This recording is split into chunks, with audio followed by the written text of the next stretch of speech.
बिस्मिल्लाहिर्रहमानिर्रहीम। Mega stories में खुश आमदीद। किसी मुल्क पर एक बादशाह हुकूमत करता था। वो बहुत बड़ी सल्तनत का मालिक था।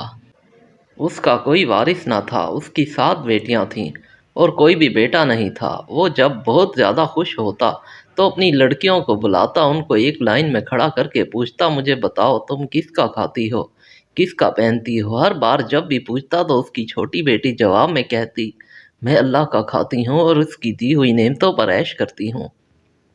जिस पर बादशाह बहुत गुस्सा होता। एक दिन बादशाह को उस पर बेहद गुस्सा आया। वो सख्त आग बगोला हो गया और कहने लगा, ए कमबख्त, तूने मेरी नाशुक्री की है, तुझे इसकी सज़ा ज़रूर मिलेगी। शहजादी ने कहा, जो हुक्म अब्बा हजूर। बादशाह ने सिपाहियों को हुक्म दिया कि जाओ इसे जंगल में छोड़ आओ, मैं भी देखूं कि ये मेरे बगैर कैसे अल्लाह का दिया खाती है और अपने नसीब का पहनती है। शहजादी से तमाम जेवरात वापस ले लिए गए और खस्ता हाल कपड़ों में बगैर किसी साजो सामान के बादशाह के हुक्म के मुताबिक जंगल में तन्हा छोड़ दिया गया। लेकिन शहजादी बहुत पुरसकून और मुतमईन थी। अल्लाह पर तवक्ल करने वाली थी कि जो उसने रिज़्क़ और ऐशो इशरत मेरे नसीब में लिखा है वो मुझे ज़रूर मिलेगा। सब सिपाही शहजादी को छोड़कर वापस चले गए। शहजादी जंगल को देखने लगी। चारों तरफ दरख्त ही दरख्त थे और दिन ढलने वाला था और शाम के साए मंडलाने लगे।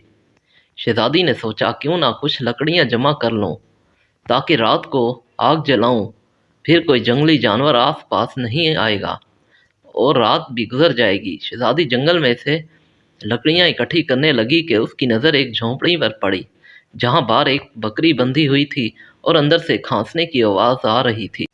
पहले तो शहजादी बहुत हैरान हुई कि इतनी वीरान जगह पर झोंपड़ी।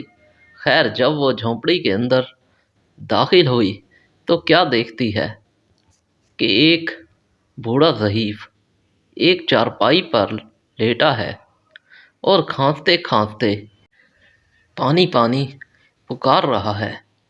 शहजादी इधर उधर देखती है तो सामने एक कोने में पानी का घड़ा पड़ा दिखाई देता है।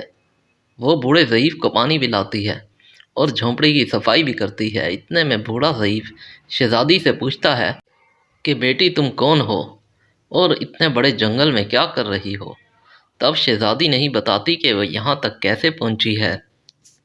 बूढ़ा ज़ईफ़ उसे झोंपड़ी में रुकने का ही बोलता है और कहता है कि मैं शहर में काम करता हूँ, सुबह शहर चला जाऊँगा और 8 दिन के बाद आऊँगा, तुम यहीं रहो।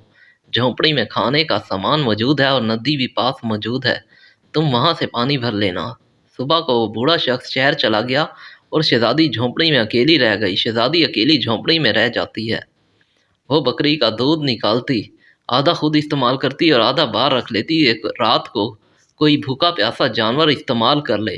सुबह जब शहजादी उठती है तो क्या देखती है कि दूध का बर्तन खाली और पास एक नायाब पत्थर पड़ा है जो देखने में बहुत कीमती मालूम होता है।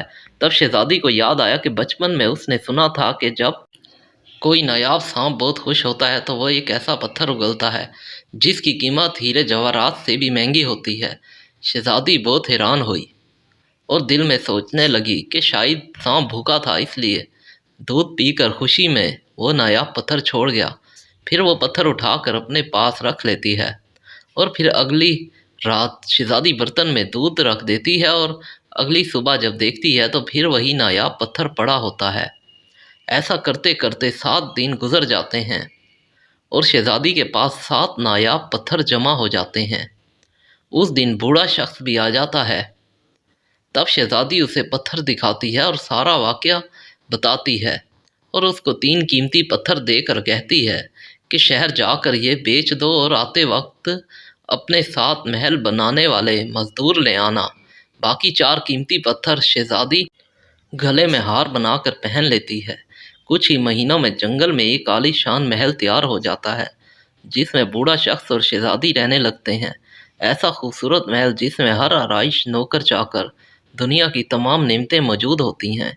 शहजादी जंगल में एक फैक्ट्री लगा देती है जिसमें गरीब काम करते हैं और उनका दाना पानी भी चलता रहता है।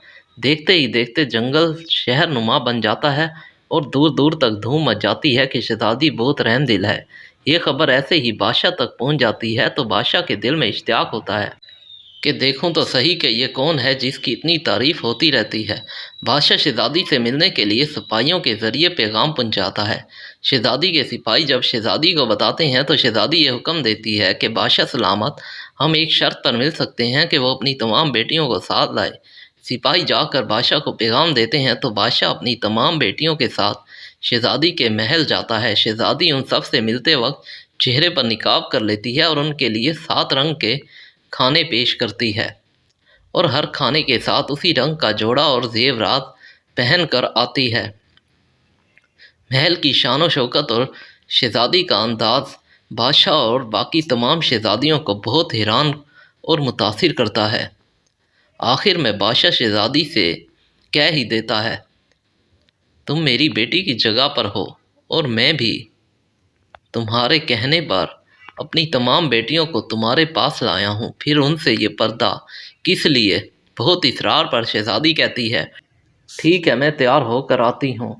سب شہزادیاں آپس میں سرگوشی کرنے لگتی ہیں کہ اتنی تو تیار ہے، اتنے مہنگے زیورات پہنے، اب اور کتنا تیار ہو کر آئے گی؟ اتنے میں کیا دیکھتے ہیں کہ دور سے ایک خستہ حال کپڑوں میں کوئی آ رہا ہے، اور غور کرنے پر بادشاہ کو یاد آتا ہے کہ یہ تو ابھی تک زندہ ہے۔ میں تو سمجھا تھا کہ اسے جنگل کے جانور کھا گئے ہوں گے، کیونکہ جب میں نے اپنے سپاہیوں کو شہزادی کی خبر لینے بھیجا تھا تب انہوں نے ہی بتایا تھا کہ وہاں شہزادی کا کوئی نام و نشان نہیں، تو یہ کیسے ممکن ہے؟ بہرحال بادشاہ خوشی سے جھومتا ہے اور کہتا ہے کہ شہزادی کو بلاؤ، میں تمہیں شہزادی سے آزاد کروا کر لے جاؤں گا، چاہے تمہاری قیمت میں میری ساری بادشاہت تک مانگ لے۔ یہ سنتے ہی شہزادی بولتی ہے، ابا حضور میں وہی شہزادی ہوں، میں آپ سے کہتی تھی نا کہ میں اللہ کا دیا کھاتی ہوں اور اپنے نصیب کا پہنتی ہوں، بس اسی اللہ نے مجھے کہاں سے کہاں پہنچا دیا ہے، آج میں آپ سے بھی زیادہ امیر ہوں۔ پھر شہزادی اپنا تمام حال بیان کرتی ہے کہ وہ اس مقام تک کیسے پہنچی، اور اپنے گلے کے 4 قیمتی پتھروں کا ہار بھی دکھاتی ہے۔ یہ بات سنتے ہی باقی تمام شہزادیاں دل میں رشک کرنے لگتی ہیں اور سوچتی ہیں کہ کاش ہم نے بھی یہی کہا ہوتا کہ ہم اللہ تعالیٰ کا کھاتی ہیں۔